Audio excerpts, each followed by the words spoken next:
Mateus capítulo 17. No capítulo 17, Jesus leva Pedro, Tiago e João a um alto monte e ali transfigura-se perante eles. O seu rosto resplandeceu como o sol e os seus vestidos se tornaram brancos como a luz. Moisés e Elias aparecem também, falando com ele. Por agora, deixaremos o assunto na sua conversação, o que é profundamente interessante, até chegarmos ao Evangelho de Lucas. Este evangelista acrescenta alguns pormenores que, sob certos aspectos, dão outro aspecto desta cena. Aqui, o Senhor aparece em glória, e Moisés e Elias com ele. Um, o legislador dos judeus, e o outro, igualmente distinto, o profeta que procurou reconduzir as 10 tribos apóstatas ao culto de Jeová e que, desesperando do povo, voltou para Horebe, de onde a lei tinha saído, e foi em seguida levado para o céu sem passar pela morte. Estes dois personagens eminentes, por excelência, nas relações de Deus com Israel, um fundador, o outro restaurador do povo segundo a lei, esses dois homens aparecem com Jesus. Pedro, surpreendido com esta aparição, alegre por ver o seu mestre associado com estes pilares do sistema judaico, com servos de Deus e tão eminentes, ignorando a glória do Filho do Homem e esquecendo a revelação da sua glória, da sua pessoa como Filho de Deus, Pedro deseja fazer 3 tendas e colocar Jesus, Moisés e Elias ao mesmo nível como oráculos. Mas a glória de Deus manifesta-se, isto é, o sinal conhecido em Israel como morada Shekinah, dessa glória, e a voz do Pai é ouvida. A graça pode colocar os Moisés e os Elias na mesma glória que o Filho de Deus e associá-los com ele, mas se a estultícia do homem, na sua ignorância, pretende pô-los juntos, como tendo neles mesmos uma autoridade igual sobre o coração do fiel, o pai tem de reivindicar imediatamente os direitos de seu filho. Nenhum só instante se passa antes de a voz do pai proclamar a glória da pessoa de seu filho, as suas relações com ele mesmo, proclamando que ele é o seu objeto de toda a sua afeição, que encontra nele todo o seu prazer. É a ele que os discípulos devem escutar. Moisés e Elias têm desaparecido. Cristo está ali só com aquele que deve ser glorificado, aquele que deve ensinar, aqueles que escutam a voz do Pai. O próprio Pai o distingue, o apresenta à atenção dos discípulos, não como sendo digno do amor deles, mas como objeto das suas próprias delícias, das delícias do Pai. Em Jesus, o Pai se comprazia. Assim, os afetos do Pai são-nos apresentados como regra para os nossos, oferecendo-lhes um objeto comum. Que posição para pobres criaturas como nós! Que graça! Pedro, instruído pelo Espírito Santo, chama-lhe a glória excelente nesta ocasião em sua carta. Não é por acaso e não é por causa do valor divino do seu testemunho que Moisés e Elias desaparecem. Não podia haver disso uma confirmação mais forte do que esta cena, como diz Pedro. Mas não só eles não eram o tema do testemunho de Deus, como era Cristo, mas também o seu testemunho se não referia às coisas celestes que deviam então ser reveladas em conexão com o Filho vindo do céu, e as suas exortações não atingiam. O próprio João Batista estabelece essa diferença em João capítulo 3, versículo 13 e versículos 31 e 34. É por isso que, como é revelado, o Filho do Homem devia ser elevado, Por isso o Senhor ordena aqui aos seus discípulos que não digam que ele é o Messias, porque o Filho do Homem devia sofrer. Era uma mudança na vida e no ministério do Senhor, e a glória futura do reino era revelada aos discípulos, mas então ele devia sofrer.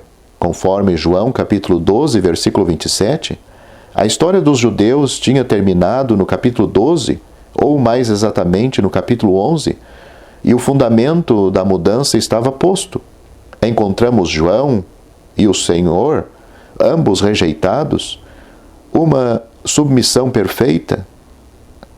Depois, todas as coisas entregue a Cristo por seu Pai, e a Ele, revelando o Pai, comparar com João, capítulo 13, versículo 14. Mas em Mateus, fora do judaísmo, começa pelo que ele trouxe, não procurando fruto no homem. Ao mesmo tempo, a lei e toda a ideia da sua restauração sobre a antiga aliança tinha passado, e Jesus, glorificado como Filho do homem e Filho do Deus vivo, fica o único dispenseiro do conhecimento e dos pensamentos de Deus. Os discípulos prostram-se sobre os seus rostos com grande medo ao ouvirem a voz de Deus. Jesus, para quem esta glória e esta voz eram naturais, encoraja-os, como sempre fazia neste mundo, dizendo-lhes: não tenhais medo. Versículo 7. Eles estavam com ele, que era objeto da afeição do Pai. Por que, pois, temer? O melhor amigo deles era a manifestação de Deus sobre a terra, a glória pertencia-lhe. Moisés e Elias tinham desaparecido, do mesmo modo que a glória que os discípulos não eram ainda capazes de suportar. Jesus, que lhes tinha sido assim manifestado na glória que lhe era dado e nos seus direitos da sua gloriosa pessoa, nas suas relações com o Pai, Jesus fica-lhes o mesmo que eles tinham sempre conhecido. Mas esta glória não devia ser o assunto do testemunho deles até que ele, o Filho do Homem, ressuscitasse dentre os mortos. O Filho do Homem no seu sofrimento. Era preciso então dar a grande prova de que ele era o Filho de Deus em poder. O testemunho a este respeito devia ser prestado e ele estaria pessoalmente naquela glória que acabava de ter exposto perante os olhos deles.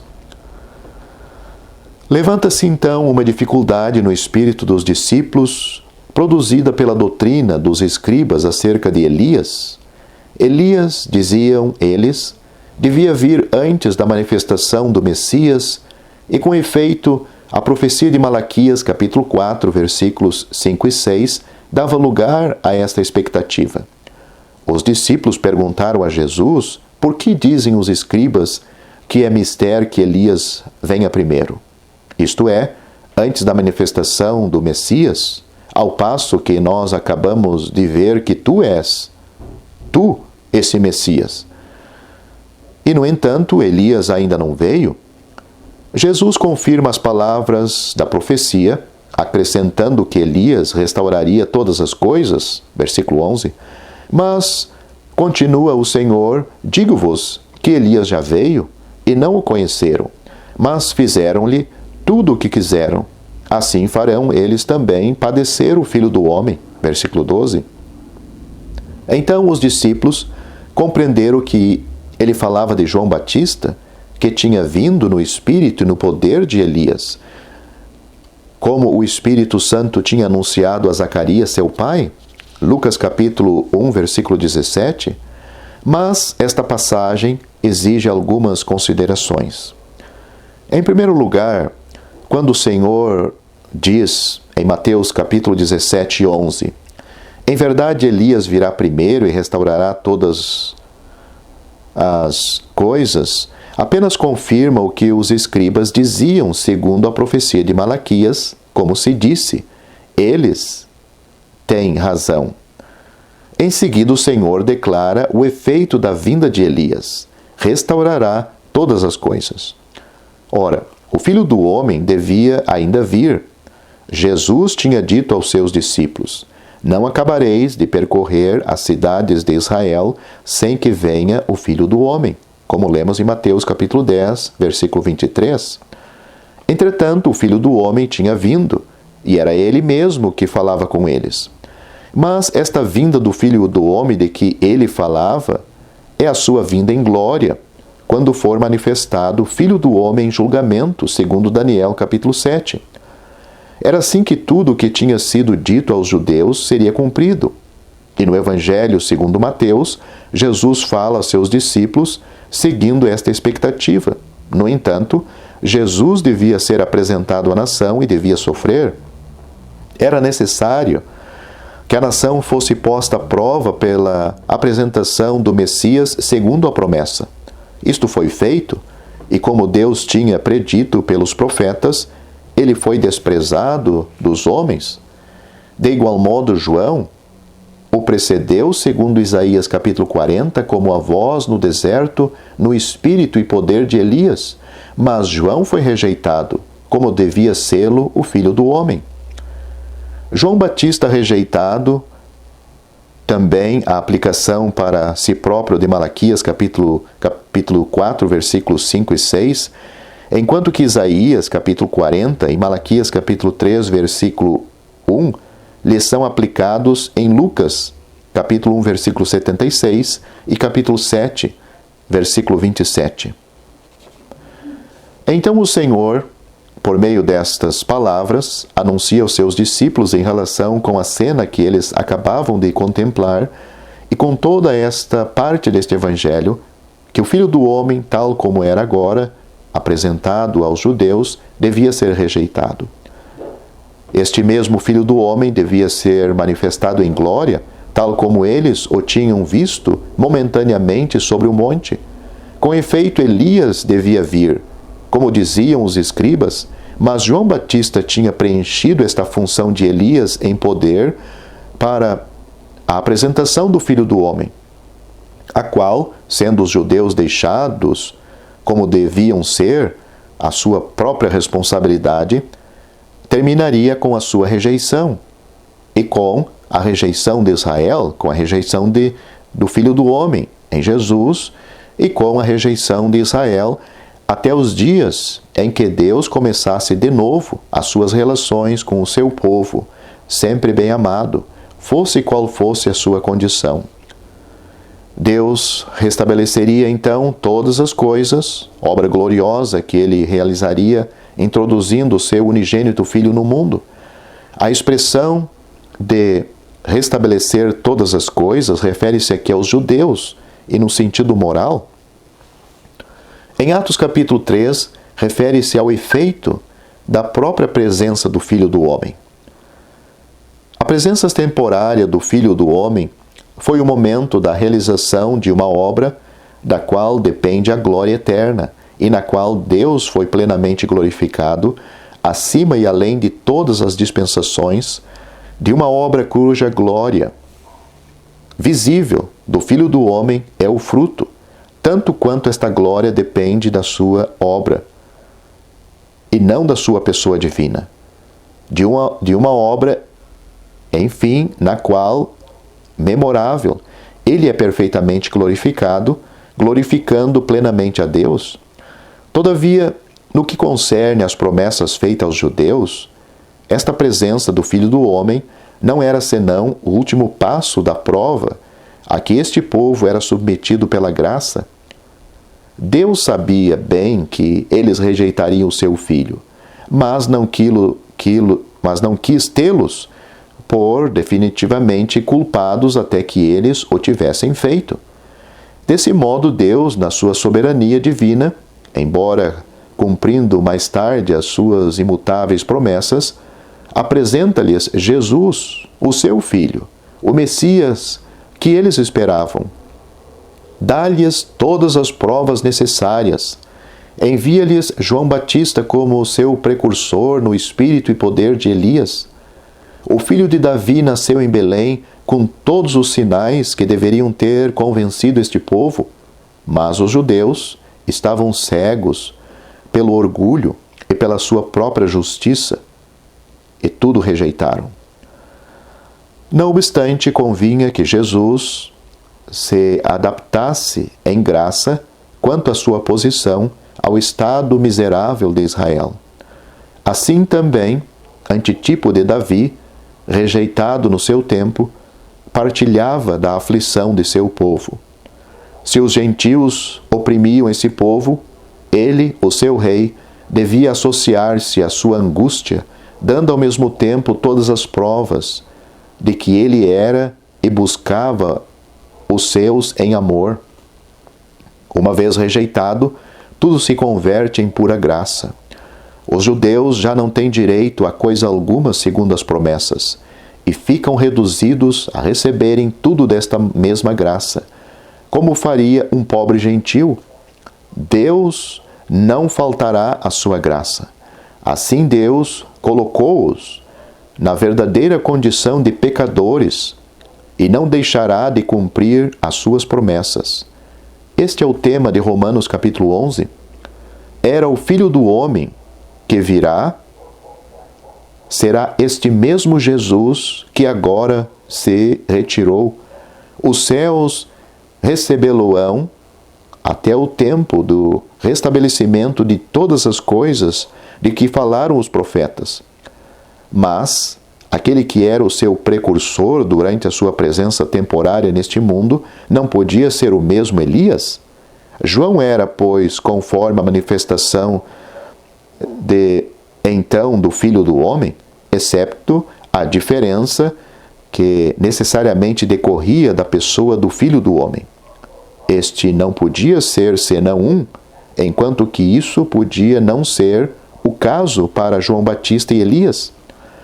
Mas como Jesus manifestou todo o poder do Messias, todos os seus direitos a tudo o que pertencia a esse Messias, sem revestir ainda a glória exterior, por não ter ainda chegado o seu tempo, João capítulo 7, também João Batista cumpriu moralmente e em poder a missão de Elias para preparar o caminho do Senhor ante a sua face, segundo o verdadeiro caráter da sua vinda, tal como ela se cumpria então.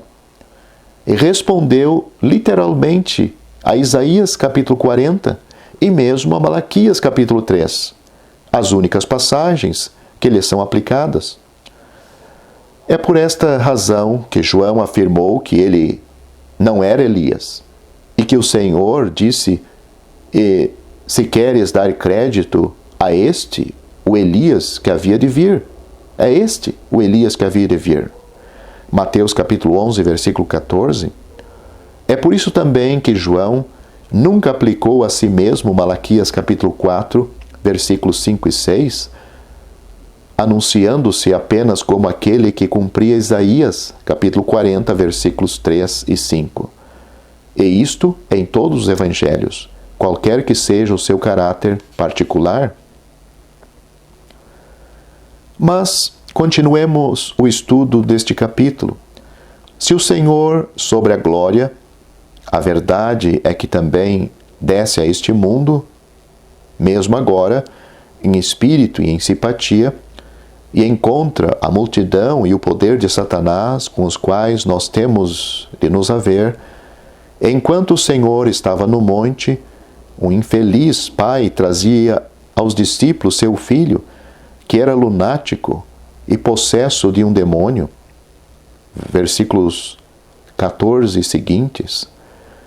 Aqui é revelado um outro caráter da incredulidade do homem, até mesmo do crente, a incapacidade de se servir do poder que está, por assim dizer, à sua disposição no Senhor. Cristo, o Filho de Deus, o Messias, o Filho do homem, tinha vencido o inimigo. Tinha manietado o homem forte e tinha o direito de o expulsar. Como homem, ser obediente, apesar das tentações de Satanás, Cristo tinha o vencido no deserto e tinha, assim como homem, o direito de o destituir do seu poder sobre o homem. Quanto a este mundo, e é o que ele tem feito, expulsando os demônios e curando os enfermos ele livrava o homem do poder do inimigo. Deus, diz Pedro, em Atos capítulo 10, versículo 38, ungiu a Jesus de Nazaré com o Espírito Santo e com virtude, o qual andou fazendo bem e curando a todos os oprimidos do diabo. Ora, este poder deveria ter sido usado pelos discípulos, os quais deveriam ter sabido usar pela fé do poder que Jesus tinha assim manifestado sobre a terra, mas eles não puderam fazê-lo. Portanto, que vantagem havia em trazer este poder à terra se os seus discípulos não tinham fé para usar? O poder estava ali. O homem podia aproveitar-se dele para sua completa libertação de toda a opressão do inimigo, mas não tinha fé para o fazer, até mesmo os crentes não o tinham. A presença de Cristo tornava-se assim inútil sobre a terra, visto que até mesmo seus discípulos não sabiam como aproveitar-se dela. Havia mais fé no homem que tinha trazido o Filho do que neles, pois a necessidade de auxílio levou-o a buscar o remédio. Todavia, portanto, ficam sobre a sentença do Senhor, ó geração incrédula e perversa. Versículo 17. Ele tem de os deixar, e aquilo que a glória tinha revelado ao céu, o incrédulo o realizará neste mundo. Note-se que não é o mal no mundo que se põe fim à intervenção especial de Deus. Pelo contrário, dá lugar à intervenção da graça. Cristo tinha vindo por causa do império de Satanás sobre o homem. Ele retira-se porque aqueles que o tinham recebido são incapazes de usar o poder que ele trouxe consigo, ou que concede para os livrar. Não sabem aproveitar as vantagens de que gozam. Faltava-lhes a fé. No entanto, notemos ainda esta importante e impressionante verdade que, enquanto esta dispensação de Deus continua, Jesus não deixa de atender à fé individual com bênção, até mesmo quando seus discípulos não sabem glorificá-lo por meio do exercício da fé. A mesma sentença que condena a incredulidade dos discípulos convida o atribulado pai ao gozo da bênção. Afinal de contas, para nos podermos aproveitar deste poder, temos de estar em comunhão com Jesus pela energia prática da fé. Jesus abençoa, pois, o pobre pai segundo as suas necessidades e, cheio de paciência, retoma o curso das instruções que dava aos seus discípulos acerca dos objetivos da sua rejeição e da sua ressurreição como Filho do Homem. Amando o Senhor, incapazes de levarem por diante as suas ideias além das circunstâncias do momento, os discípulos sentem-se perturbados. Todavia, isto era a redenção, a salvação, a glória de Cristo. Antes, porém, de continuar e expondo-lhes o que convinha aos discípulos de um Senhor rejeitado e a posição que ia ocupar, põe diante deles a sua glória divina e a relação deles com aquele que a possuía. De modo mais impressionante, se ao menos eles a pudessem ter compreendido, ao mesmo tempo coloca-se com perfeita condescendência e ternura no mesmo lugar deles, ou antes, coloca-os a eles no mesmo lugar que ele tem como filho do grande rei, do templo e de toda a terra, como vemos nos versículos 24 a 27. Os que cobravam o tributo para o serviço do templo vieram a perguntar a Pedro se o seu mestre não o pagava. Sempre pronto a salientar-se, esquecido da glória que tinha visto e da revelação que lhe fora feito pelo Pai, Pedro, descendo ao nível normal dos seus próprios pensamentos, ansioso por ver o seu mestre considerado como um bom judeu, e sem o consultar, Responde que sim. O Senhor antecipa-se a Pedro quando ele entra e mostra-lhe o seu conhecimento divino do que tivera lugar longe de si. Ao mesmo tempo, fala de Pedro e de si como sendo ambos filhos do rei, do templo, filho de Deus. Mantém ainda em paciência e paciente bondade o seu humilde lugar como judeu, e estando, por conseguinte, ambos livres do tributo. Mas não deviam escandalizar ninguém. Comanda então a criação, porque ele pode tudo assim como conhece todas as coisas, e faz com que um peixe traga a importância necessária, associando de novo o nome de Pedro ao seu. Ele tinha dito, para que os não escandalizemos, e agora diz, dá-o por mim e por ti. Maravilhosa e divina condescendência. Aquele que sonda os corações e dispõe a vontade da criação, o Filho do soberano Senhor do templo, coloca os seus pobres discípulos na mesma relação com seu Pai Celestial, com o Deus que era adorado neste mesmo templo. Submete-se aos deveres que teriam sido exigidos justamente aos estranhos, mas coloca o seu discípulo na posse de todos os privilégios que lhe pertence como filho. Vemos claramente a relação entre esta comovente expressão da graça divina e o assunto deste capítulo. Demonstra todo o alcance da mudança que se estava operando. É interessante notar que a primeira epístola de Pedro é baseada em Mateus capítulo 16 e a segunda no capítulo 17, que acabamos de estudar. No capítulo 16, Pedro, instruído pelo Pai, confessa que o Senhor é o Filho do Deus vivo. E o Senhor diz que sobre esta pedra edificará a sua igreja e que aquele que tinha o império da morte não prevaleceria contra ela.